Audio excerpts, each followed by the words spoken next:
काशी के दो युवक बहुत ही प्रिय मित्र थे और दोनों ही दूसरों की जेब काटने का धंधा करते थे। एक दिन भगवान बुद्ध का एक स्थान पर प्रवचन चल रहा था। अच्छा अवसर जानकर दोनों मित्र वहां जा पहुंचे। उनमें से एक को भगवान बुद्ध के प्रवचन बहुत अच्छे लगे और वह ध्यान अवस्थित होकर उन्हें सुनने लगा। दूसरों ने कई जेबें इस बीच साफ कर ली। शाम को दोनों घर लौटे तब एक के पास धन था और दूसरे के पास शुद्ध विचार। अगले दिन दोनों मित्र फिर से मिले और धंधे पर जाने के लिए बात करने लगे, लेकिन एक ने साफ मना कर दिया, नहीं, मैं ये काम अब नहीं करूँगा। उसकी बातें सुन वो अचंभव खा रहा था।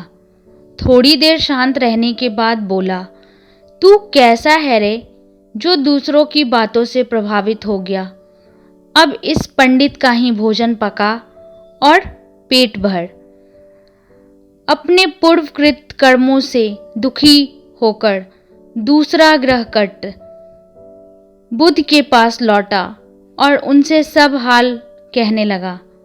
बुद्ध ने समझाया, वत्स, जो अपनी बुराइयों को मानकर उन्हें निकालने का प्रयत्न करता है वही सच्चा पंडित है, पर जो बुराई करता हुआ भी पंडित बनता है वही मूर्ख है। तो दोस्तों, इस छोटी सी कहानी से हमें यह समझ में आता है कि बुरा करता था वो, लेकिन उसे अपनी गलती का पश्चाताप हुआ और उन्हें बुद्ध की बातों से बहुत प्रभावित हुआ। वो जो बुद्ध प्रवचन दे रहे थे उनसे बहुत ही ज़्यादा प्रभावित हुआ और वह अपने बुरे कर्मों से अब उभरना चाहता था। इसलिए उसने प्रवचन सुनने के बाद यह निर्णय लिया कि नहीं, आगे से मैं यह काम नहीं करूँगा, और उसे गिल्ट फील हो रहा था। इसीलिए वो बुद्ध के पास गया और अपने सारे हाल बता दिया।